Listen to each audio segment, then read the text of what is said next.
Hello students. उम्मीद करती हूँ कि आप सभी अपने घरों में स्वस्थ होंगे, अच्छे से होंगे। और स्टूडेंट्स, 11th क्लास के स्टूडेंट्स, आज मैं आपको आपके अकाउंटेंसी का फर्स्ट चैप्टर एक्सप्लेन करूँगी। लेकिन उसके पहले मैं आपको बता दूँ कि अगर आप 11th में accountancy means commerce stream select करते हो तो उसमें आपका मेन सब्जेक्ट अकाउंटेंसी रहेगा, बिजनेस स्टडी रहेगा। और इसके अलावा फिर आपके स्कूल में जो इकोनॉमिक्स हो, मैथमेटिक्स या कंप्यूटर आप जो लेते हो, इंग्लिश हिंदी जो भी आप लेते हो वो ऑप्शनल रहेगा। लेकिन मेन तो आपको, चाहे आप का कहीं का भी स्कूल हो, किसी भी स्टेट में हो, सीबीएसई में हो, कहीं भी हो, आपको मेन अकाउंटेंसी और बिजनेस तो आपको ये रहना ही है। इसमें कोई ऑप्शन नहीं है, ये दोनों पढ़ने ही है आपको। तो इसमें स्टूडेंट्स, अभी अकाउंटेंसी आपने कभी नहीं पढ़ा है, 10th तक अकाउंटेंसी नहीं आई है। 11th में आपको बिल्कुल नया सब्जेक्ट है। इसके बारे में शायद आपको हो सकता है कुछ स्टूडेंट्स को कुछ पता हो, कुछ बच्चों को बिल्कुल भी नहीं पता हो कि अकाउंटेंसी कैसा सब्जेक्ट है, इसमें किस टाइप से पेपर्स आते हैं। तो मैं आपको बता दूं कि इसमें न्यूमेरिक और थ्योरी दोनों ही पोर्शन होते हैं। थ्योरी भी है और न्यूमेरिक भी है। सीबीएसई में theory short question, mainly examination में शॉर्ट क्वेश्चन थ्योरी से आते हैं, लॉन्ग में मोस्टली न्यूमेरिक्स आते हैं। तो स्टूडेंट्स, आज मैं आपको 11th क्लास अकाउंटेंसी का फर्स्ट चैप्टर बताऊंगी। लेकिन उसके पहले मैं आपको बताना चाहती हूँ कि आपने ये जो स्ट्रीम सिलेक्शन किया है कॉमर्स का, ये क्या होता है, कॉमर्स मीन्स है क्या। क्योंकि जो सब्जेक्ट हम पढ़ते हैं उसके बारे में हमें थोड़ा सा पता होना चाहिए। इसको मैं बिल्कुल शॉर्ट में आपको बताऊंगी। अब ऐसा समझ लो कि आपके आसपास जितनी भी चीजें आपको दिखाई दे रही है ना, सब कुछ आपको साइंस ने तो दिया ही है, लेकिन सब कुछ अब आप आज से आप ये मानना कि हर चीज आपको कॉमर्स ने दी है। किसी भी इंडस्ट्री में कोई प्रोडक्ट बनता है, चाहे आपका ये मोबाइल फोन हो, बुक्स हो, पेन हो, एनीथिंग, जो कुछ भी है, किसी भी इंडस्ट्री में, बड़े छोटे इंडस्ट्री में वो बनता है। वहां से वो आप तक, हमारे तक, आप तक कैसे पहुंचा, वो जिस भी माध्यम से होकर हमारे आपके तक पहुंचता है, या कहें कि हमें उसके बारे में जैसे नॉलेज होता है। पहले तो मैं फर्स्ट थिंग ये है कि हमें उस प्रोडक्ट के बारे में नॉलेज होना चाहिए। वो नॉलेज कहाँ से होता है, उसका एडवर्टाइजमेंट देख के, चाहे आप न्यूज़पेपर में देखो, होल्डिंग्स देखो, टीवी में देखो, नेट पे देखो, कहीं से भी जब हम उसके बारे में जानते हैं, उसका एडवर्टाइजमेंट देखते हैं, हमें वो अट्रैक्ट करता है। उसके बाद हम मार्केट में जाते हैं, शॉपकीपर से बोलते हैं हमें ये प्रोडक्ट चाहिए। तो कंपनी में जहाँ पे किसी भी इंडस्ट्री में जो प्रोडक्ट बना, वहां से आप तक, हमारे तक वो, यानी कि कंज्यूमर्स तक वो प्रोडक्ट कैसे आता है और उसका पेमेंट वगैरह कैसे किया जा रहा है, ये एक बड़ा लंबा प्रोसेस होता है। इंडस्ट्री में कोई प्रोडक्ट बना, और जहां इंडस्ट्री में बना उसने भी कहीं से रॉ मटेरियल वगैरह लाया होगा, उसके बाद उसकी मैन्युफैक्चरिंग की होगी, और वहां से फिर ट्रांसपोर्टिंग के माध्यम से हमारे आपके पास पहुंचा, या ट्रांसपोर्ट के माध्यम से जो होलसेलर है उनके पास आया, होलसेलर से रिटेलर के पास आया, रिटेलर्स के पास से हम कंज्यूमर्स के पास आता है। तो ये जितना भी प्रोसेस आई है, जितने भी होलसेलर रिटेलर आ गए, ये ट्रांसपोर्टेशन आ गया, उसका पेमेंट आप मान लीजिए कि आप ऑनलाइन पेमेंट करते हैं या बैंक से पेमेंट करते हैं, आपने उसका एडवर्टाइजमेंट देखा, ये जितनी भी सारी चीजें हैं ना, सब मिलके कॉमर्स बनती हैं। सिंपल भाषा में कहें तो कॉमर्स क्या होता है, बिजनेस, यानी कि बिजनेस और उसके जितने भी जो सहायक हैं, जितनी भी उसकी सहायक चीजें होती हैं, ये सब मिला के जो किसी बिजनेस को, किसी हम कहें कि किसी ट्रेड को, जो कुछ भी ट्रेड और ट्रेड के जितने एड्स हैं, जितनी भी चीजें उसको हेल्प करती हैं, सपोर्ट करती हैं, सब मिला के कॉमर्स होता है। और कॉमर्स का ये एक बहुत ही ब्रॉड है, इसकी मीनिंग आप एक सिंपल सेंटेंस में आप नहीं समझ सकते। ये इसका बहुत ही व्यापक अर्थ है, बहुत ही इसका कहें कि कॉमर्स अपने आप में बहुत ही लार्ज उसकी मीनिंग है। लेकिन सिंपली अगर आपको बताना हो कि कॉमर्स क्या है, तो उसमें आप कह सकते हो कि व्यवसाय और उसके जो सहायक चीजें हैं, यानी कि ट्रेड और उसके जो हेल्पिंग एड्स हैं, ये सब मिलके क्या बनते हैं, कॉमर्स बनते हैं। तो ये तो मैंने लाइटली आपको इन शॉर्ट में बस कॉमर्स का डेफिनेशन लाइटली दे दिया। लेकिन अब मैं आती हूँ अपने फर्स्ट चैप्टर पे, जो कि आपको 11th क्लास अकाउंटेंसी में पढ़ना है। ओके स्टूडेंट्स, देखिए इधर मैंने लिख रखा है लेसन 1, इंट्रोडक्शन ऑफ अकाउंटिंग।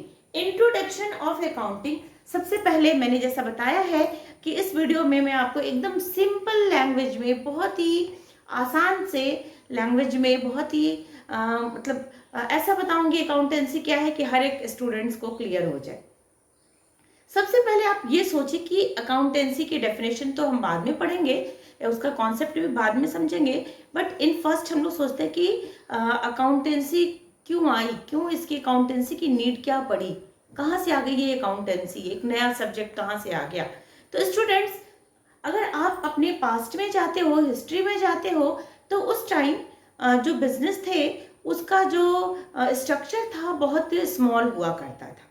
जैसे सोल ट्रेड मीन्स उस वक्त इतना सोसाइटी डेवलप नहीं था, इतना मार्केट नहीं थे, इतने बड़े बड़े शॉप्स नहीं थे, तो बहुत ही लोकल मार्केट हुआ करते थे और बहुत ही जो शॉपकीपर्स थे उनकी सेलिंग परचेसिंग बहुत ज़्यादा नहीं होती थी, एक लिमिटेड होती थी। जब लिमिटेशन में कोई चीज़ होता है तो उसको हम लोग अपनी मेमोरी में स्टोर करके रख सकते हैं, लेकिन जब वही चीज़ बहुत नंबर ऑफ उसकी क्वांटिटी बहुत ज़्यादा बढ़ जाती है तो हर एक चीज़ को, हर एक ट्रांजैक्शन को लर्न करना और अपनी मेमोरी में फीड करके रखना ये पॉसिबल नहीं होता है। इसलिए हम लोगों को आवश्यकता पड़ी उसको रिटर्न में रखने की, जो भी ट्रांजैक्शन हो रहा है उसको रिटर्न में रखने की। आप अगर बहुत ओल्ड मूवी देखे होंगे तो उसमें भी एक मुनीम जी होता है, वो बड़ी लंबी लंबी वही रखता है और उसमें फिर वो लिख के रखता है किसको क्या दिया क्या लिया। जरूर आप सबने बहुत, अगर पुरानी मूवी देखी होगी तो उसमें जरूर ऐसा बीच बीच में आया हुआ है, देखा होगा जरूर आपने। लेकिन ये तो पुरानी बात हो गई। अभी हम लोग अपने मॉडर्न अकाउंटेंसी के ऊपर भी बात करेंगे, क्योंकि वो पुराने टाइम का था। अभी उस पैटर्न से बड़े बड़े इंडस्ट्रीज हैं और जो शॉप्स हैं उसका भी बहुत बड़ा स्ट्रक्चर हो गया है, तो उसमें उस ढंग से रखना थोड़ा मुश्किल होगा, नहीं रख सकते। तो अब आप समझ सकते हो कि जब ट्रांजैक्शन यानी कि लेन देन, ट्रांजैक्शन मीन्स मैं मार्केट गई और मैंने शॉपकीपर से कोई चीज़ मांगी, तो शॉपकीपर ने मुझे वो प्रोडक्ट दिया, उसके बदले में मैंने उसको पेमेंट किया, तो दोनों साइड से ट्रांजैक्शन हुआ। मैंने भी दिया और शॉपकीपर ने दिया, मैंने मनी दिया तो उसने अपना प्रोडक्ट दिया, ठीक है। तो जब इस तरह से जब ट्रांजैक्शन होता है तो सारी ट्रांजैक्शन को लर्न करना किसी भी ऑर्गेनाइजेशन के लिए, चाहे वो कोई बिजनेस हो, स्कूल हो, हॉस्पिटल हो, बैंक हो, किसी के लिए भी सब कुछ लर्न करके रखना पॉसिबल नहीं था। इसलिए उसको रिटर्न में रखने की आवश्यकता पड़ी। अब हम सोचे कि अकाउंटेंसी कब से लिखी जाने लगी, किसने सबसे पहले लिखा, तो हम ये कह सकते हैं कि जितना हमारा ये जो कल्चर है, हमारी सभ्यता है, आप लोगों ने हिस्ट्री में पढ़ा होगा कि कैसे कैसे मानव सभ्यता का डेवलपमेंट हुआ, कैसे ह्यूमन इतना सिविलाइज्ड हुआ। तो जैसे जैसे हम लोग सिविलाइज्ड होते गए ना, वैसे वैसे जो बिजनेस है, व्यवसाय है, वो भी डेवलप होता गया, उसका स्ट्रक्चर स्मॉल से लार्ज होता गया और हमें अकाउंटिंग करने की आवश्यकता पड़ी। ये एकदम एक्यूरेट तो कोई नहीं बोल सकता है कि कब से, किस फिक्स डेट से लिखा गया, अकाउंटिंग लिखा जाने लगा, क्योंकि किसी न किसी रूप में आज जिस वे में हम लोग करते हैं, मॉडर्न ढंग से जो हम लोग डबल एंट्री सिस्टम को फॉलो करके अकाउंटिंग करते हैं, वो तो उस टाइम नहीं था, लेकिन किसी न किसी वे में हर कंट्री में अकाउंटिंग हुआ करती थी। स्टूडेंट्स, आप लोगों ने अशोका सीरियल देखा होगा या नहीं भी देखा होगा, तो सभी बच्चे जानते हैं, कौटिल्य का नाम सब जानते हैं। ये सम्राट अशोक के समय के उनके अर्थशास्त्री थे, एक पॉलिटिशियन थे। लेकिन ये सिर्फ केवल एक पॉलिटिशियन या एक अर्थशास्त्री नहीं थे, इन्होंने इनकी जो लिखी हुई जो रचना है अर्थशास्त्री, बहुत फेमस है।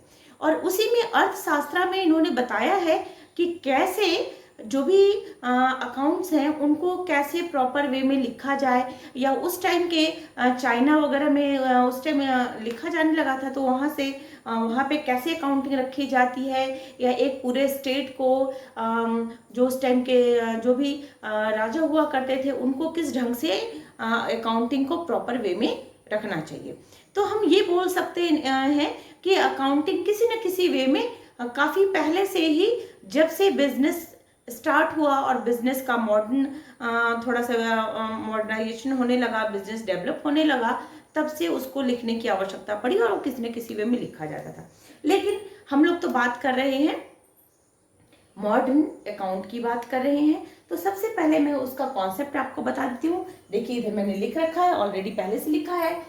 Concept of accounting, accounting discipline is concerned with recording, classifying and analyzing transactions and events which is primarily of financial characters। मैंने भी आपको बताया था कि अकाउंटिंग क्या है। अकाउंटिंग मैंने आपको बताया कि ये जो ट्रांजेक्शन से रिलेटेड है, लेकिन कैसे ट्रांजेक्शन्स, ये ऐसे ट्रांजेक्शन जो जिसमें कि फाइनेंशियल ट्रांजेक्शन भी वो होना चाहिए, फाइनेंशियल से रिलेटेड ट्रांजेक्शन हो। सपोज आपने अपने फ्रेंड को पेन दिया, उसने अपनी नोटबुक दे दी, तो यहाँ भी ट्रांजेक्शन हुआ, लेकिन यहाँ पे कोई भी फाइनेंशियल ट्रांजेक्शन नहीं हुआ, तो इसको रिकॉर्ड नहीं किया जाएगा। रिकॉर्ड हमेशा अकाउंटिंग में उसी को रिकॉर्ड किया जाता है, उसी का रिकॉर्डिंग किया जाएगा, क्लासिफाइंग किया जाएगा जो कि फाइनेंशियल रिलेटेड हो, यानी कि जो कि मनी से रिलेटेड हो, जिसको कि आप मनी के रूप में या सिंपल भाषा में कहें तो उसको आप मुद्रा के रूप में आप लिख सकते हैं। उसी को अकाउंटिंग में उसी का रिकॉर्ड किया जाता है, उसी का क्लासिफाइंग किया जाता है, उसी को एनालाइज भी किया जाता है। ओके स्टूडेंट्स, देखिए मैं accounting is often called as the language of business. इसको आप कह सकते हो कि अकाउंटिंग क्या है, ये बिजनेस की लैंग्वेज है, व्यवसाय की भाषा है, जिसमें हम लोग जितने भी ट्रांजेक्शन होते हैं, जो मनी से रिलेटेड ट्रांजेक्शन्स होते हैं, उन सबको हम लोग रिकॉर्ड करते हैं, उनका उसको एनालाइज करते हैं, उसका क्लासिफिकेशन करते हैं। लेकिन कैसे करते हैं वो मैं आगे आपको बताऊंगी। और उसके लिए हम लोग को अकाउंट बनाना पड़ता है, उसका एक प्रॉपर सिस्टम है, और सिस्टम है, उसके अपने रूल रेगुलेशंस हैं। जैसे साइंस के रूल रेगुलेशंस होते हैं, सेम टू सेम वैसे ही अकाउंटिंग में भी, अकाउंट्स में भी, अकाउंटिंग में भी इसके भी अपने रूल रेगुलेशंस हैं, बिल्कुल जैसे साइंस में है। और जो कि मतलब मीन्स नॉट केवल इंडिया में ही नहीं, वो पूरे विश्व में हर जगह वो उसी तरह से वो बिल्कुल ट्रू है। वो उनको कोई भी चेक करके देखे तो बिल्कुल वैसे ही मिलेंगे जैसे कि आप इंडिया में करो या किसी भी कंट्री में करो। तो वैसे तो अकाउंटिंग करने के 2-3 मेथड है। सबसे पहले जो हमारी कंट्री में हुआ करता था, इंडियन सिस्टम से भी आप कर सकते हो अकाउंटिंग, आप सिंगल एंट्री सिस्टम से भी कर सकते हो, और जो थर्ड है डबल एंट्री सिस्टम। ये जो डबल एंट्री सिस्टम है, ये मॉडर्न टाइम में अकाउंटिंग करने का ये जो सबसे अच्छा और स्टैंडर्ड जो मेथड है वो है डबल एंट्री सिस्टम। ये डबल एंट्री सिस्टम कहाँ से आया, कैसे आया, ये सब आपको बताती हूँ मैं।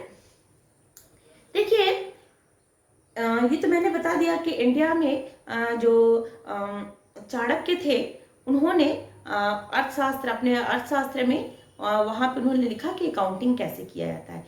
लेकिन एक इटली के बड़े ही फेमस मैथमेटिशियन हुए, और उन्होंने अपने मैथ्स की उन्होंने लिखी तो बुक मैथ्स की, लेकिन उसमें उन्होंने बताया, उस बुक में उन्होंने बताया, फर्स्ट टाइम उन्होंने बताया कि कैसे अकाउंटिंग किया जाता है। और डबल एंट्री सिस्टम के बारे में भी उसी में पहले मिलता है, डेबिट क्रेडिट ये जो आता है उसी में बुक में पहले मिलता है। इसीलिए उन फेमस इटालियन मैथमेटिशियन को फादर ऑफ अकाउंटिंग भी कहा गया, और उनका नाम है लूकस पैसियोलो। ये फादर ऑफ अकाउंटिंग के नाम से जाने जाते हैं, और इन्होंने अपनी बुक 1494 में लिखा, जिसका नाम है, मैं अभी आपको डिस्क्रिप्शन में भी इस बुक का नाम और ईयर में आपको दे दूंगी, आप देख लेना।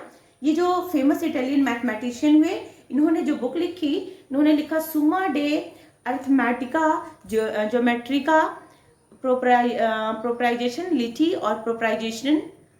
इन्होंने ये अपनी बुक 1494 में लिखा, और ये बुक जब इन्होंने लिखा था तो ये बुक इन्होंने इटली में इटालियन लैंग्वेज में लिखा था।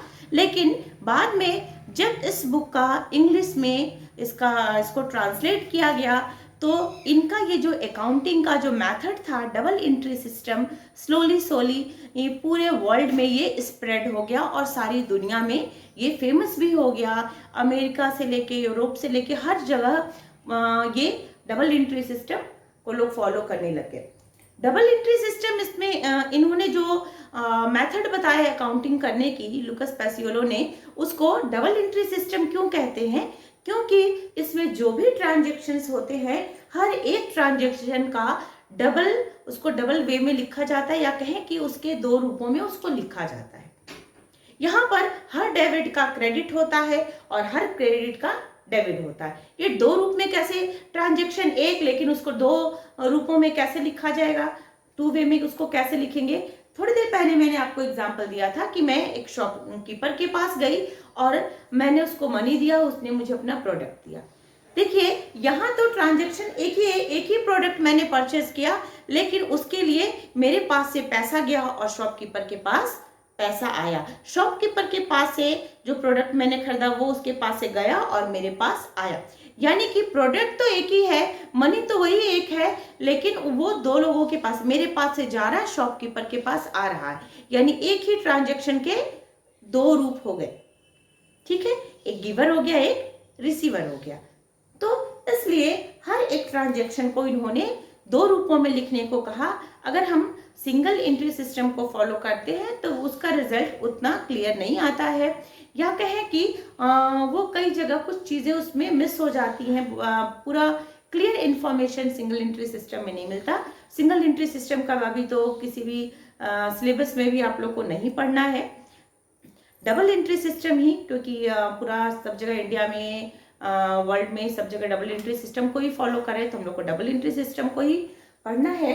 देखिए ये जो डबल एंट्री सिस्टम जो लुकास पैसियोलो ने जो दिया है हम लोगों को, जो फादर ऑफ अकाउंटिंग कहे जाते हैं, इन्होंने इसके जो मैंने कहा अभी बताया था कि साइंस की तरह अकाउंटिंग के भी अपने रूल रेगुलेशन सिस्टम्स होते हैं, उसी के अकॉर्डिंग अकाउंटिंग किया जाता है। Accounting is an art, it is old age money.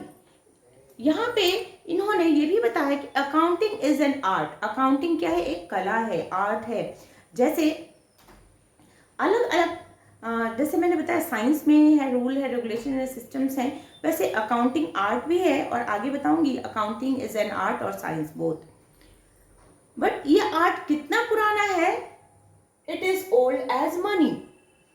जब से मनी आया, यानी जब से करेंसी का आविष्कार हुआ, खोज हुआ, जब से हम लोगों के पास, ह्यूमंस के पास करेंसी आई, वो अभी जरूरी नहीं है कि पेपर मनी जो आप देख रहे हो, उसके पहले सिल्वर कॉइन, गोल्डन कॉइन हुआ करते थे, उससे भी पहले आप जाओ तो कॉपर के और अलग अलग प्रकार के कॉइन हुआ करते थे, उससे भी पहले आप जाओ। जब मनी नहीं थी तो हम लोग, जितने भी लोग थे, जो भी व्यवसाय करते थे, एक चीज के बदले में दूसरी चीज जब एक्सचेंज करते थे, तो उस सिस्टम को, जबकि थिंग्स के बदले में थिंग्स, जब मनी नहीं थी, थिंग्स के बदले में थिंग्स का ट्रांजैक्शन हुआ करता था, तो उसको हिंदी में वस्तु विनिमय, इंग्लिश में बैटरी सिस्टम कहा जाता था। ये आप लोगों ने जरूर इसका नाम सुना होगा, आप लोगों ने 10th क्लास में, एसएसटी वगैरह में, 9th में जरूर पढ़ा होगा इसके बारे में। तो ये बैटरी सिस्टम, उस टाइम थिंग्स के बदले में थिंग्स को एक्सचेंज लोग करते थे। In the exchange of articles one can see the basic further of accounting, giving the benefit and receiving the benefit. इसमें जो भी आर्टिकल्स वो आपस में एक्सचेंज करते थे, गिविंग द बेनिफिट और रिसीविंग द बेनिफिट, वो इस प्रकार से हुआ करता था कि जो गिवर होता था, जो रिसीवर होता था, दोनों का बेनिफिट होना चाहिए। इसी को हम लोग बैटरी सिस्टम यानी कि वस्तु विनिमय भी प्रणाली हिंदी में कहा जाता है। ये सिस्टम, लेकिन ये कब की बात है? ये तब की बात है जबकि मनी नहीं था, लेकिन जब मनी आ गई तो अकाउंटिंग स्टार्ट हो गई, और लोग उसको रिटन वे में रखने लगे, और रिटन, मॉडर्न टाइम में रिटन वे में जो अकाउंटिंग करने का जो मेथड है लुकास पैसियोलो का दिया हुआ, उसको हम लोग डबल एंट्री सिस्टम के नाम से जानते हैं। किस नाम से जानते हैं? अभी जो भी हम लोग अकाउंटिंग में पढ़ेंगे वो सब कुछ, जो भी मेथड, फॉर्मूला, जो कुछ भी करेंगे अकाउंटिंग में, वो सब डबल एंट्री सिस्टम के उसके रूल रेगुलेशन के अंदर आकर हम लोग करेंगे। और मैं आपको बताती हूँ कि अकाउंटिंग जो है वो कंप्लीट 5 साइकिल्स में डिवाइड है। अकाउंटिंग जो पूरी कंप्लीट कैसे होती है, ये भी अकाउंटिंग करना भी एक पूरा एक साइकिल है, जब कोई भी ट्रांजैक्शन होता है वहाँ से अकाउंटिंग स्टार्ट होती है। आप मार्केट गए, कुछ परचेज किया, या कोई भी आपने बिजनेस करके रखा है, कोई इंडस्ट्री है, स्कूल है, कोई भी ऑर्गेनाइजेशन है जहाँ की फाइनेंशियल ट्रांजैक्शंस होते रहते हैं, तो उनको उनको ये वो जानना चाहते हैं कि हमने जो इन्वेस्ट किया है उसका क्या रिटर्न मिल रहा है, हमारा बिजनेस का ग्रोथ हो रहा है या लॉस में जा रहा है। हर कोई भी बिजनेस इसीलिए करता है स्टूडेंट्स कि उसको प्रॉफिट हो, और प्रॉफिट के लिए मेनली हम सोशल वर्क भी करते हैं, तो किसी न किसी वे में कहीं ना कहीं से भी प्रॉफिट चाहिए होता है, तभी हम लोग करते हैं। और बिजनेस तो बिना प्रॉफिट के होता ही नहीं है। तो ये हम लोग कैसे जानेंगे कि हमें प्रॉफिट हो रहा है या लॉस हो रहा है, हमारे बिजनेस का ग्रोथ है या नहीं हो रहा है, या बस सिंपल वे में चला जा रहा है। इन सबको जानने के लिए अकाउंटिंग बहुत मस्ट है। इसके अलावा और भी बताऊंगी मैं, आगे बताऊंगी कि अकाउंटिंग और क्यों इम्पॉर्टेंट है। सिर्फ हमें अपने सेटिस्फेक्शन के लिए कि हमारा बिजनेस ग्रोथ कर रहा है या नहीं, सिर्फ इसके लिए नहीं है। अब तो प्रेजेंट टाइम में जो भी बिजनेसमैन हैं, किसी भी टाइप का ऑर्गेनाइजेशन है, सबको अकाउंट रखना ये मस्ट हो गया है। ये एक कानूनी रूप से भी ये आवश्यक है, आपको अपने अकाउंटिंग का रखना पड़ता है, और ईयर के एंड में उसकी ऑडिटिंग भी करानी होती है। ऑडिटिंग मीन्स उसकी जांच कराना, उसको चेक कराना पड़ता है कि हमने जो भी हमारे पास जो भी मनी है वो बिल्कुल वाइट मनी है, ब्लैक मनी नहीं है। आप लोग ने मूवी वगैरह में देखा होगा ना, ब्लैक मनी होती है, जो लोग अपना उनके पास इतना पैसा कहाँ से आया उसका अगर वो जवाब नहीं दे पाते सही से, तो फिर सजा भुगतनी पड़ जाती है कि भाई ये पैसा कहाँ से आया, आपको बताना पड़ता है। तो हर व्यवसाय को, हर ऑर्गेनाइजेशन को अपना प्रॉपर वे में अकाउंटिंग रखना चाहिए। ये अकाउंटिंग प्रॉपर वे में, सिस्टमैटिक वे में कैसे कंप्लीट होता है, तो मैं आपको बताऊंगी अकाउंटिंग के साइकिल के बारे में। अकाउंटिंग का ये जो साइकिल है ये 5 स्टेप में कंप्लीट होता है। फुल 5 स्टेप में ये अकाउंटिंग का साइकिल कंप्लीट होता है। अब मैं आपको ये बैटर सिस्टम तो मैंने आपको बता दिया, अब मैं अकाउंटिंग के साइकिल बता रही हूँ कि किस प्रकार से ये अकाउंटिंग 5 स्टेप्स में कंप्लीट होता है। तो सबसे पहले स्टूडेंट्स, अकाउंटिंग के लिए क्या आवश्यक है कि कोई ना कोई फाइनेंशियल ट्रांजैक्शन होना चाहिए। कोई ना कोई भी, किसी भी टाइप का जो भी फाइनेंशियल ट्रांजैक्शन हो रहा है उसको हम लोग सबसे पहले रिकॉर्ड करते हैं, उसको लिखते हैं। तो वो जो उसको लिखते हैं, वैसे तो मेमोरेंडम में भी आप लिख सकते हो कि अभी याद रखने के लिए हमने किसी डायरी में, नोटबुक में नोट कर लिया, उसके बाद फिर जनरलाइजिंग करेंगे। लेकिन वो जो रिकॉर्डिंग करने का जो सिस्टमैटिक, जो डबल एंट्री सिस्टम के मेथड के अकॉर्डिंग है, उसको हम लोग बोलते हैं जनरल रिकॉर्डिंग करने को। जो भी फाइनेंशियल ट्रांजेक्शन हुआ सबसे पहले क्या होता है, उसको रिकॉर्ड किया जाता है, तो उसे रिकॉर्डिंग को क्या बोलते हैं, जनरल करना। फिर इस रिकॉर्ड को, जो कुछ भी हमने रिकॉर्ड किया उसका जनरल के बाद आता है लेजर। लेजर में क्या करते हैं, अलग अलग अकाउंट बनाते हैं और उसमें पोस्टिंग करते हैं। जैसे sale account, purchase account, profit and loss account, अलग अलग टाइप के अकाउंट बनाते हैं। Sorry, profit and loss account laser में भी नहीं बनता है। Purchase account, sale account, discount account, इस टाइप से जैसा बिजनेस होगा उसके अकॉर्डिंग उसमें कई प्रकार के अकाउंट बनते हैं। तो यहाँ लेजर में हम लोग पोस्टिंग करते हैं, और पोस्टिंग करना मीन्स एंट्री करते हैं। वहां पे जो जनरल में हमने लिखा है, नोट किया है, रिकॉर्ड किया है, वहां से अकाउंट, अलग अलग अकाउंट बनाते हैं। Sale, purchase, sale return, purchase return, discount, जो भी है जिस टाइप का हमारे बिजनेस में रिक्वायरमेंट है, अकॉर्डिंग टू बिजनेस रिक्वायरमेंट हम लोग लेजर में अकाउंट बनाते हैं और उसमें पोस्टिंग करते हैं। पोस्टिंग करने के बाद उसको बैलेंसिंग भी किया जाता है।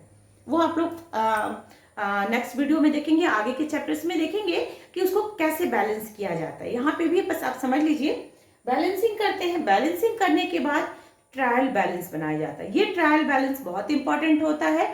ट्रायल बैलेंस से ये पता चलता है कि अब तक हमने जितना कुछ जो भी किया है, जो जनरल किया है, उसके बाद जो लेजर में जो कुछ भी हमने पोस्टिंग की है, जो एंट्रीज की है, जो अमाउंट लिखा है, वो सब कुछ करेक्ट है या नहीं। ट्रायल बैलेंस का डेबिट और क्रेडिट दोनों साइड इक्वल आना चाहिए।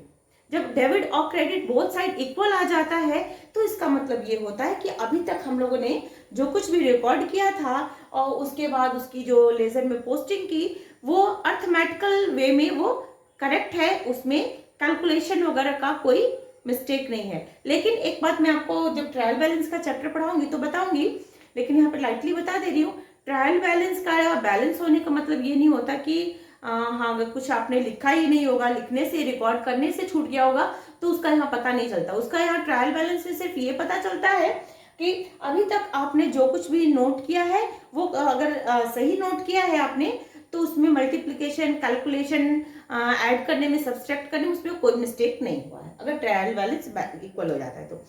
सबसे पहले आपने ट्रांजेक्शन के बाद रिकॉर्ड किया जनरल में, उसके बाद लेजर में आपने उसको एनालाइज करके उसको अलग अलग उसकी पोस्टिंग की, अकाउंट्स बनाए और उसके बाद ट्रायल बैलेंस पे उन सबको चेक किया। इसके बाद ईयर के एंड में मोस्टली ये हाँ मैंने लिखा है trading and profit and loss account, balance sheet, ये दोनों एक दूसरे से रिलेटेड ही होते हैं। लेकिन हर व्यवसायी को, हर बिजनेसमैन को, हर ऑर्गेनाइजेशन को ईयर के एंड में वो जानना चाहता है या उसके लिए ये नेसेसरी भी होता है कि वो trading and profit and loss account बनाए। ट्रेडिंग अकाउंट ट्रेड आप जानते ही हो, और प्रॉफिट एंड लॉस अकाउंट आप ट्रेडिंग अकाउंट से ग्रॉस प्रॉफिट निकालते हैं और प्रॉफिट एंड लॉस अकाउंट से एक्चुअल नेट प्रॉफिट कितना हो रहा है उसका पता चलता है।